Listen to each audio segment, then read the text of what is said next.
Bonjour tout le monde et encore une fois, bienvenue à votre émission À travers les yeux de... C'est un plaisir de vous retrouver.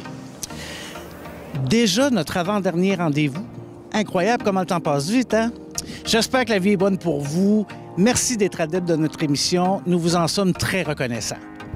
Cette semaine, c'est donc à travers les yeux de Jeannette Martin, une femme autochtone de la communauté Mi'kmaq de Guezcapéguac, où nous allons en apprendre davantage sur leur culture ainsi que sur l'importance qu'ils accordent aux personnes aînées. Je vous le dis, là, manquez pas ça.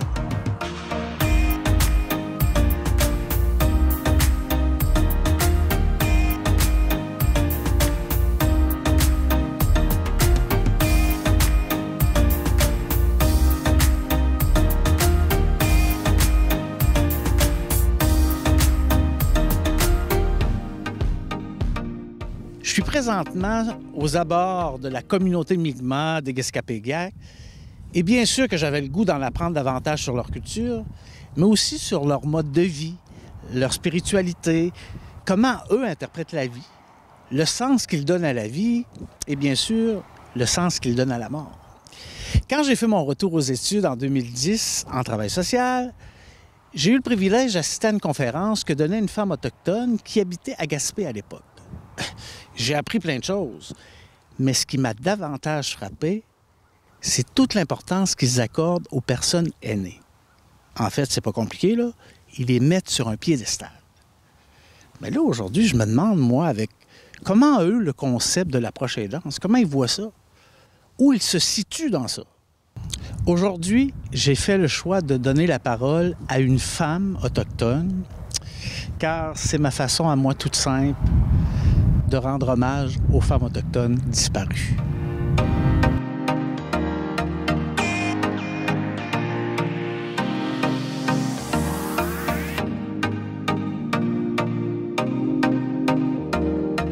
Where is he from? He got you some one time? Huh? He prepared some for you one time? Gail.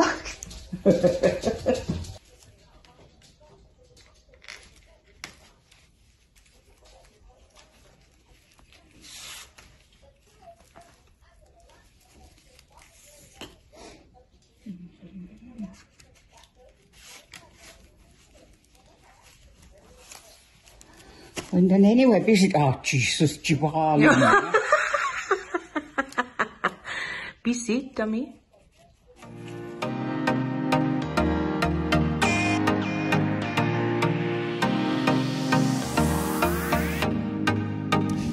Bonjour Jeannette, merci de tout cœur d'avoir accepté notre invitation. Je suis vraiment content. Puis d'autant plus, tu nous donnes accès au chemin qui mène vers les terres sacrées. C'est ça, hein? Bienvenue, oui. Merci beaucoup. Au préalable, on a vu des images de ta maman qui fabrique un petit panier. Est-ce que tu peux nous en parler un peu? Ça m'intrigue beaucoup de savoir qu'est-ce que ça veut dire, dans le fond. Dans ma culture, les femmes créent les paniers pour, c'est soit mettre la médecine dans les paniers, puis c'est tissé, c'est tissé minutieusement, OK. comme notre culture. Puis... Vous êtes tissé serré, c'est le lien. Oui, je comprends. On est tissé très serré. Fait que, puis aussi, il y a du foin d'odeur qui va là-dedans. Puis ça représente les cheveux de la terre-mère. Puis avec tous les petits paniers, excuse-moi, c'est pas juste le fait, c'est pas juste fait avec du bois, mais c'est que le bois est cultivé, puis est allé chercher par des hommes. Puis c'est les hommes qui travaillent le bois, puis qui viennent l'offrir à la femme pour qu'elle confectionne ou fabrique les paniers pour la famille. Pour la famille. Ah ouais. Puis ça se transmet de génération en génération. J'imagine que ça existe depuis longtemps. Très longtemps. Ma mère était petite fille quand elle a commencé. Puis c'est sa mère, sa grand-mère. Puis de génération en génération, ça se passe de... Puis il y a aussi ça s'apprend à l'école aussi. OK. Les jeunes commencent à l'école. Fait que c'est vraiment... Le tissage de petits paniers, c'est fait par les femmes. Les gros paniers, c'est fait par les hommes. OK. Là, on a reculé beaucoup dans le temps. Revenons aujourd'hui. Dans le fond, toi, présentement, tu travailles pour ton travail, dans le fond, c'est que tu tu t'occupes de la communauté. Peux-tu nous parler un peu du rôle que tu fais? Je travaille comme directrice des communications des politiques au conseil de bande. Mon rôle est de pouvoir communiquer de toute forme avec la communauté. Mais comment que je pourrais dire, c'est que la manière que nous, on communique, c'est de voir avec nos yeux de comment les paroles vont sortir. Fait que c'est vraiment tout c'est pour que tout le monde comprenne, pour que tout le monde... C'est un travail d'équipe qu'on fait. Pour que tout le monde se comprenne, que tout le monde va dans le même sens, c'est un peu ça? Tout le monde dans le même sens. Puis, tu sais, aussi, c'est que faut que le message soit donné correctement, parce que c'est quand même le chef et le conseil qui nous dirige vers cette communication-là. Fait que toi, dans le fond, tu travailles avec le conseil, que tu transmets les informations par la suite à ta communauté, c'est ça, à peu près. De tous les départements, ainsi de suite. OK. Oui. Bon, on s'est parlé au préalable et tu m'as raconté que toi, tu as quitté ta communauté et tu t'es revenu. Parle-nous un petit peu de ce parcours-là. J'ai grandi sur la communauté de Guescabéguia. À 18 ans, j'ai décidé de partir. Je suis allée au cégep. J'ai fait mes études. Je me suis retrouvée à Gatineau. J'ai rencontré quelqu'un. On a eu un enfant ensemble. Je me suis perdue en ville. J'ai perdu la flamme que j'avais en dedans de moi, étant une Mi'kmaq. Dans une communauté, dans une ville où j'étais qu'une personne sur 1 million de personnes. Fait que c'est... Puis à travers de ce cheminement-là, j'ai parcouru un cheminement pas mal, je dirais, rock'n'roll. Fait que... Puis tu es revenu à tes racines. Je suis revenue à mes racines, mais avant ça, il a fallu que je frappe le plus bas des bas. En travail social, on appelle frapper son mur. Est-ce qu'on peut dire ça? C'est ça. J'ai frappé mon mur. Puis, pour me relever de là, il a fallu que je revienne à mes racines pour que je puisse m'épanouir, puisse grandir, de me retrouver de qui j'étais. OK.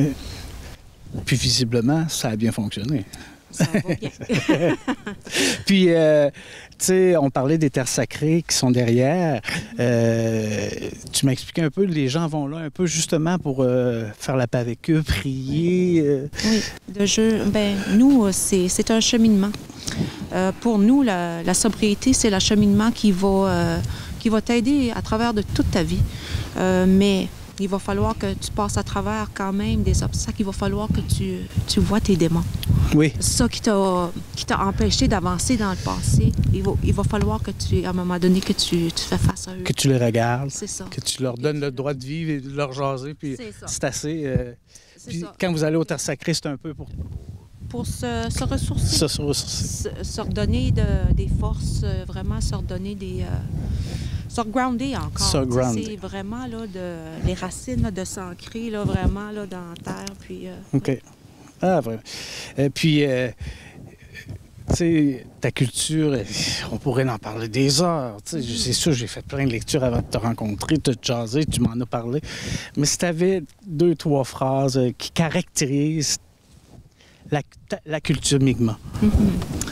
Je te dirais, la culture Mi'kmaq, c'est tissé. Comme j'ai dit tantôt, c'est tissé. On est tissé très, très, très, très, très serré. Le sens de la communauté. Le sens de la communauté. Pas juste le sens de la communauté, mais le sens de la culture aussi. C'est transféré de génération en génération en génération. Puis le plus qu'on chemine, c'est ça qui nous garde tellement forts, je te dirais. Mais aussi, on est des personnes très humbles. On est peut-être très fort, mais on est très humble. Fait qu'on n'est pas des gens on est peut-être très fort, très respecté, beaucoup de respect entre nous, mais on n'est pas une communauté qui va se vanter. OK. C'est vraiment quelque chose... Fait que c'est dans l'humilité. Dans l'humilité, c'est ça. OK. Fait que c'est ça. Ça, je pourrais te dire ça. Puis, que c'est ça, on est fiers. On vient de loin. On a accompli beaucoup de choses dans notre communauté, que nous en sommes très fière. Fait que c'est quelque chose que, pour moi, Guescabéguière, c'est tout un... c'est chez nous. C'est chez vous. Oui.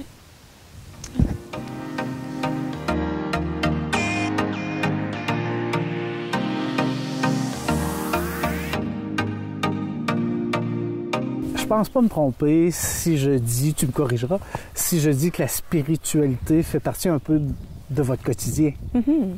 La spiritualité, c'est en dedans de nous. C'est quelque chose qui est très, très, très important pour nous. C'est vraiment quelque chose qui nous mène dans notre vie. Puis, c'est pas juste la spiritualité, mais c'est aussi les valeurs. Oui. C'est ça qui est très important aussi. C'est les valeurs autochtones qui sont vraiment... On est quand même ancré avec ces valeurs-là. Fait que c'est quelque chose qui nous est très important. Oui, la spiritualité, on la vit, on la sent tous les jours, mais c'est quelque chose de génération en génération qui nous a été partagé. On voit qu'il y a beaucoup de transmission dans votre communauté. Puis ça m'amène à parler des personnes aînées. J'ai eu la chance, comme je disais en début d'émission, d'assister à une conférence où j'ai appris plein de choses sur votre culture, mais ce qui m'a estomaqué, c'est de voir que la place que vous accordez aux personnes aînées. Une très, très, très grande partie de notre être, c'est les personnes âgées. C'est eux qui nous ont appris tellement de choses, qui nous ont appris depuis l'enfance. C'est eux autres, comme moi, je te dirais pas ma grand-mère maternelle, mais était là, c'était une présence. C'est elle qui était comme ma deuxième mère. Okay. Fait que quand maman pouvait pas être là, c'est grand-maman qui était là. Fait que c'est toujours... On a une très grande importance, puis on a une très grande respect pour les personnes âgées. Les aînés, nous, on les appelle les elders. Puis c'est eux autres qui nous apprennent la langue. Les agents de transmission, on pourrait dire. On parle beaucoup de transmission depuis... Oui, depuis le début. Fait que oui, c'est eux autres qui nous transmettent plein de connaissances là, de tous les jours, de comment eux, ils ont vécu. Fait que, afin que ça continue dans le temps, parce que c'est difficile de garder vos particularités dans la réalité d'aujourd'hui. Fait que les personnes aînées vous ramènent toujours à le fondement de qui vous êtes. Oui, c'est ça. Fait que c'est vraiment eux autres qui nous gardent ensemble aussi. Puis si jamais on est comme perdu un peu dans la vie, on va aller demander à un aîné de nous guider un peu, oui. La sagesse de l'aîné. C'est ça, de nous guider, de nous aider dans notre cheminement. Moi, je demande souvent, je demandais souvent à mon père, qui est maintenant décédé, que c'est des fois des conseils. Papa, d'après toi, qu'est-ce que je pourrais faire? Puis il me guidait. Il me guidait sur le bon chemin. Okay. Maman aussi. C'est quelque chose qui est très... c'est dans la nature, là, c'est vraiment important pour nous. Puis là, bien, c'est sûr que je vais te poser une question. Moi, mon travail, c'est de travailler avec les proches aidants. Oui. Plus le temps avance, plus on nomme le rôle, on identifie le proche aidant, on lui donne un statut, on le reconnaît dans le fond. Oui. Vous, dans votre culture, comment vous nommez ces choses-là, les gens qui s'occupent? Comment vous voyez ça? Comment vous vous situez dans tout ça? Un proche aidant, c'est tout à fait naturel pour nous. Nous, on prend soin de nos aînés. Un proche aidant, pour nous, c'est la famille. On va occuper de nos personnes âgées jusqu'à temps qu'on n'en peut plus. C'est ce que je voulais savoir. Dans le fond, ils restent le plus longtemps possible à la maison. Vous allez les accompagner le plus possible. Oui. Mais quand il vient le temps, s'ils sont en danger ou vous les laissez aller en institution. C'est ça. Mais c'est très rare. Oui. C'est très, très rare qu'on va envoyer ou qu'on va les... nous autres, on entend souvent il l'a placé. Oui, c'est ça. Mais nous autres, on va le laisser à sa place. C'est bien. On va le laisser dans sa place pour qu'il se sente en sécurité. Je pense qu'avec le passé, je pense que c'est la manière la plus efficace aussi pour qu'ils s'épanouissent aussi, là. D'être avec leurs proches, d'être avec leur famille, d'être entourés de... Puis la gratitude que vous avez envers eux, ben, hein? C'est tout à fait naturel, c'est tout à fait... Ben, je pense qu'aujourd'hui, j'ai fait une rencontre déterminante dans ma vie. Je vais vivre un petit deuil en te quittant aujourd'hui, c'est sûr. Ça fut très agréable. Je te remercie d'avoir partagé tout ça avec nous. Mais non seulement tu partages ça avec nous, mais tu vas aussi nous faire l'honneur, à la fin de l'émission, d'interpréter une chanson dans la langue Mi'kmaq. Est-ce que tu peux nous parler un peu du propos de cette chanson-là? Le propos de cette chanson-là, excuse-moi, c'est une chanson pour amener les frères et les sœurs. C'est un chant qui va... c'est pour prier. Prier pour l'ensemble de l'être humain. Et c'est une chanson qui a été écrite par mon ancienne belle-sœur. Okay. Fait que c'est quelque chose que je ressens beaucoup de fierté à le chanter, puis de le transmettre à la communauté. Nous, on est très contents de ça. On a hâte de voir ça.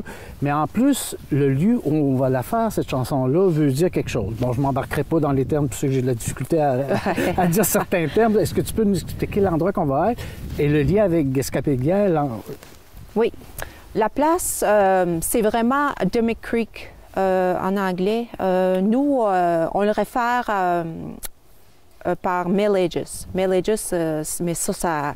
Vous pouvez faire des recherches, là. Vous allez voir qu'il y a toute une histoire là-dedans. Mais c'est la place où la rivière s'élargit pour aller dans l'embouchure de la... C'est vraiment l'embouchure pour aller dans la baie des Chaleurs que la rivière s'élargit, qui est Guescapéguia. Fait que c'est vraiment là que je veux vous amener. C'est le tout début de tout. De tout. Merci beaucoup, Jeanne. Merci.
raconter une histoire qui m'est arrivée.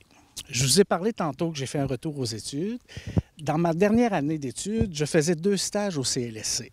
Et c'est un professeur du cégep qui supervisait mes stages. Elle s'appelle Sarah Finlayson-Talbot. Là, bien sûr qu'à la fin de toute cette aventure de mon DEX, on se réunit, elle, moi, ainsi que la personne avec qui je faisais mon stage au CLSC. On l'appelait le consultant. Puis là, elle me dit, Michel, là, je vais te dire des choses. Je vais faire quelque chose, mais arrête-moi pas, ça se peut que je pleure. Bon, moi, je me dis, où est-ce qu'on s'en va? Je regarde l'intervenant avec qui je fais mon stage, puis on se pose des questions un peu. Bref, elle me présente cette plume. Puis là, elle me raconte qu'elle a travaillé dans une communauté autochtone et qu'à la fin de son mandat, le chef de bande lui a remis cette plume, lui disant « Je te présente, je t'offre la plume de l'aigle. » Il lui dit aussi que l'aigle, dans sa culture, c'est un oiseau qui est sacré parce qu'il vole très haut. C'est l'oiseau qui vole le plus haut et il est en contact avec le Créateur. Puis il rajoute, il dit « Tu as les qualités de l'aigle. » À mon prof, il lui dit « Tu es forte, courageuse, déterminée, et tu prends bien soin des tiens. » Puis il ajoute que l'aigle, il y a une particularité, sa tête pivote presque à 360 degrés. On dit entre 310 et 320. Donc, il voit ce qu'il y a sur les côtés, derrière et devant.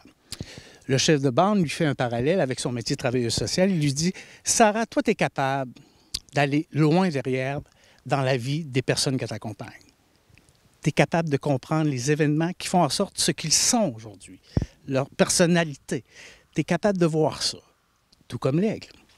Tu es aussi capable de voir sur les côtés, même dans les angles morts. Tu vois des choses que les autres ne voient pas. Puis il dit, bien sûr que tu vois loin devant, parce que les gens qui t'accompagnent, on sent qu'ils espèrent maintenant un avenir meilleur et qu'ils se projettent dans un futur meilleur. Et là, c'est bon, c'est moi qui est dans les émotions. À chaque fois que je raconte cette histoire-là, j'ai été bouleversé parce qu'elle m'a dit « Michel, je te remets cette plume, car tu as les qualités de l'aigle. » Hein, ça fait une dizaine d'années que j'ai vécu ça, puis vous voyez l'émotion qui m'habite toujours, et j'arrive pas à la décrire. Ça a été quelque chose de grandiose que j'ai vécu à ce moment-là. J'ai hésité à vous en parler parce que j'avais peur qu'on pense que, puis peut-être que, puis bon. J'en ai parlé à Jeannette, notre invitée, qui m'a dit « Michel, c'est en lien direct avec notre culture, avec l'émission qu'on fait. » Puis elle m'a aussi dit « Est-ce que tu es fier de ça? » J'ai dit « Non seulement je suis fier de ça, mais c'est probablement un des plus beaux événements qui m'est arrivé. » Fait que maintenant, quand je manque de confiance en moi, je m'assois dans mon lazy-boy, je regarde au-dessus de mon piano et je vois la plume et je me dis « Michel, oublie pas, t'as les qualités de l'aigle. »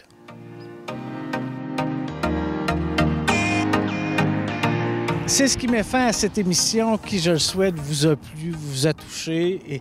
Et je peux vous dire que de mon côté, c'est un souvenir qui va rester gravé pour longtemps. On remercie Jeannette pour nous avoir permis de rentrer dans les territoires sacrés, de nous avoir partagé sa culture. Crois-moi, Jeannette, on en sort grandi. La semaine prochaine, pour notre dernière émission, c'est donc bien humblement, à travers mes yeux, qu'on va conclure cette belle série d'émissions. On va revenir sur ce qu'on a vécu, appris, compris, si on a cheminé, si on a réussi à s'apaiser. Et je me ferai le plaisir de vous parler de mon milieu de travail, le Centre d'action bénévole Gascon-Percé. Vous pouvez donc nous suivre sur les ondes de TV-CGR les mercredis à 19h, par la suite sur les différentes plateformes Facebook, YouTube, Twitter et le dimanche sur les ondes de Télévague. Sur ce, tout le monde, à la semaine prochaine.